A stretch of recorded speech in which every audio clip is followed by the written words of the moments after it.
Me, the little shaman. Today I wanted to talk to you about why people need to stop expecting the narcissist in their lives to be like everybody else. Dealing with narcissistic people can be not only unpleasant, it can be extremely frustrating. Possibly one of the most frustrating things about dealing with them is that they're often so opposite from other types of people. Most people are basically who they say they are. Most people understand basic concepts. They perceive reality pretty much the same way that you and everybody else does. This is not so with narcissistic people. Their minds just don't work the way other people's minds work. It's not their fault, and it's not your fault. It's just the way things are. Much of the frustration people feel when dealing with narcissists stems from the fact that a lot of the time people haven't truly accepted what this person is and that they're not like other people. There is a propensity to keep using the same methods to communicate with or deal with the narcissist, and then frustration results because they don't work. And of course people keep using the same methods of communication because those methods are what they use with everybody, and they work with everybody except this one person. It's like trying to communicate with someone who speaks a totally different language than you do. You can't understand them and they can't understand you. The difference with narcissists is you probably want to understand them, but they generally are not worried about understanding you. One-way communication usually doesn't work. You're listening to them and they're listening to them. The only person who's being heard is the narcissist, and even still, they usually don't feel understood a lot of the time. They're frustrated, you're frustrated, and it's just a very unhappy situation.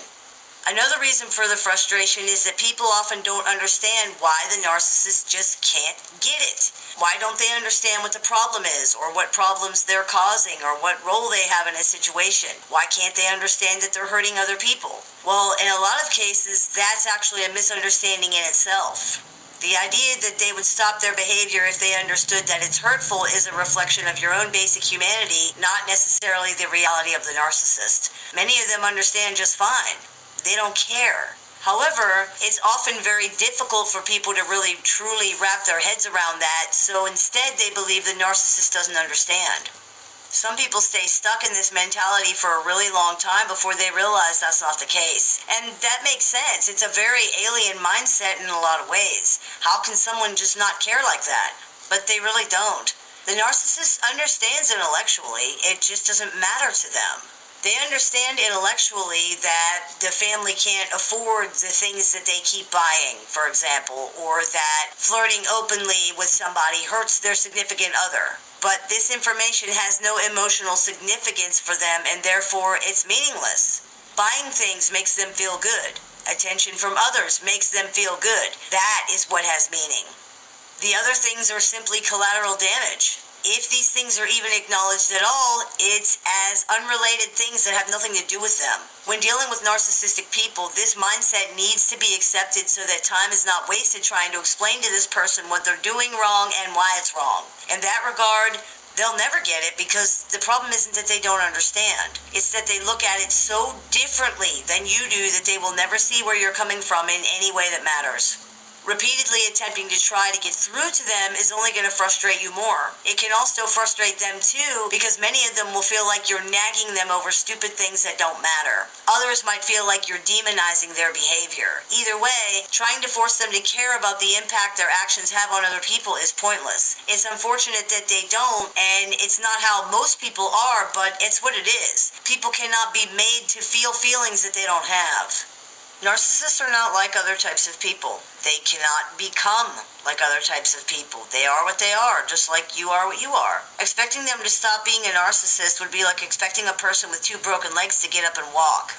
They're not able to do what you want them to do. They have to be accepted for who and what they are. That doesn't mean you have to stay in any kind of relationship with them. Acceptance doesn't mean approval, but it does mean that the reality of the situation has to be accepted. This person has a serious problem. They're not just going to snap out of it, unfortunately, and they're not going to change. So when we say that people need to stop expecting narcissists to be like everybody else, what does that mean? It means that narcissists, and everybody really, needs to be understood and evaluated as they are, not as people think they should be. They don't think like other people think. They don't feel, perceive, or reason the way that other people do.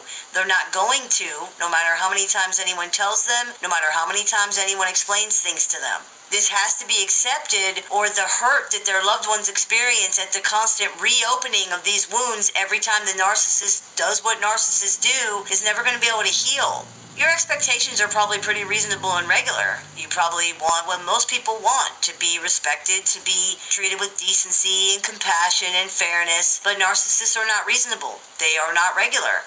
They cannot meet these expectations, and they don't care to anyway. They simply want what they want, and that's it.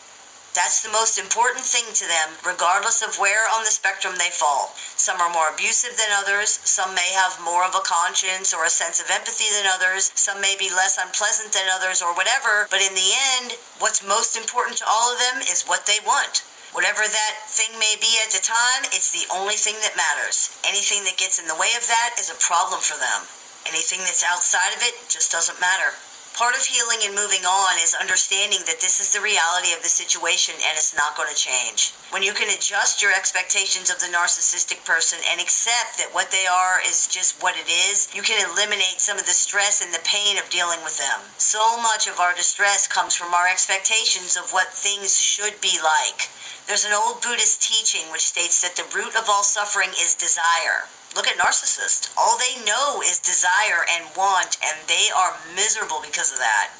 That's one of the reasons relationships with narcissistic people are so painful. The desire and the reality are vastly different from each other. That desire keeps people holding on and trying long after they know they should move on. With true acceptance of the situation and the understanding that this person is not like everyone else and never will be, that desire and the expectations that arise from it can be adjusted so that more realistic things can be put in place and suffering can eventually be eliminated.